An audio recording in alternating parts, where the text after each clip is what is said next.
ಹೋಗುತ್ತೆ ಅಂತ ಏನೇನೋ ಮಾತಾಡಬೇಡಿ. ಏನಿದು ಹೊಸ ನಾಟಕ?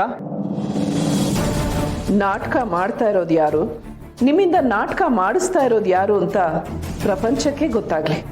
ಶಾರ್ವರಿ ಹೆಸರಲ್ಲಿ ಪವರ್ ಆಫ್ ಅಟಾರ್ನಿ ಇದ್ದಾಗ ಅವ್ರು ನಮಗೆ ಸೈನ್ ಮಾಡಿಕೊಟ್ಟಿದ್ದಾರೆ. ಶಾರ್ವರಿ ಈ ಕಂಪನಿ ನಡೆಸ್ತಾ ಇದ್ದಾಗ ಅವಳಿಗೆ ಈ ಕಂಪನಿ ಮೇಲೆ ಯಾವ ಅಧಿಕಾರನೂ ಇರಲಿಲ್ಲ.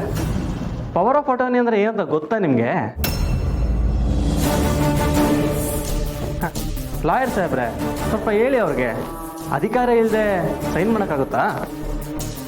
ಅದೆಲ್ಲ ತಿಳ್ಕೊಂಡೇ ಬಂದಿದ್ದೀನಿ. ಒಂದ್ಸಲ ನಿಮ್ಮ ಅಗ್ರಿಮೆಂಟ್ ಕಾಪಿ ತೆಗೆದು ನೋಡಿ. ಅದರಲ್ಲಿ ಶಾರ್ವರಿ ಸೈನ್ ಮಾಡಿರೋ ಡೇಟು ಮಾರ್ಚ್ 15, ಹೌದಲ್ವಾ?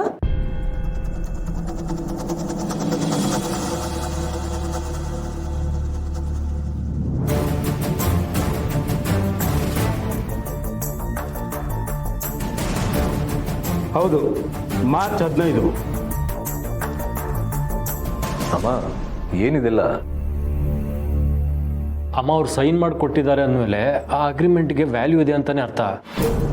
ಇಲ್ಲ, ನೀವು ಶಾರ್ವರಿಗೆ ಪವರ್ ಆಫ್ ಅಟಾರ್ನಿ ಕೊಟ್ಟಿದ್ದು ಜಾನ್ವರಿಯಿಂದ ಮಾರ್ಚ್ 10ನೇ ತಾರೀಕುವರೆಗೂ ಮಾತ್ರ. ಶಾರ್ವರಿ ಅಗ್ರಿಮೆಂಟ್ನ ಸೈನ್ ಮಾಡಿರೋದು ಮಾರ್ಚ್ 15ನೇ ತಾರೀಕು.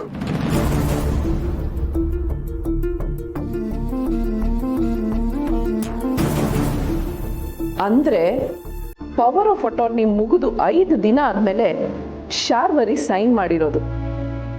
ಹಾಗಿದ್ಮೇಲೆ ಅವಳು ಸೈನ್ಗೆ ಬೆಲೆ ಕೊಡಬೇಕು ಅಂತೀರಾ?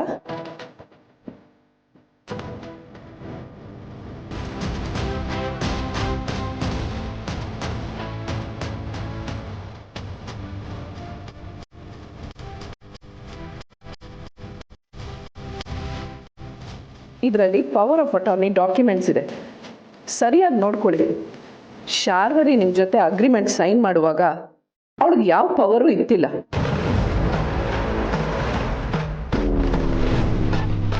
ಅವಳಿಗೆ ಈ ಕ್ಷಣಕ್ಕೂ ಯಾವ ಅಧಿಕಾರನೂ ಇಲ್ಲ, ಶಕ್ತಿನೂ ಇಲ್ಲ. ಶಕ್ತಿ ಆಗಲಿ ಅಧಿಕಾರ ಆಗಲಿ ಈ ಥರ ಕಾಗದ ಪತ್ರಗಳಿಂದ ಬರಲ್ಲ. ಅದಕ್ಕೆ ದೈವ ಇಚ್ಛೆನೂ ಇರಬೇಕು.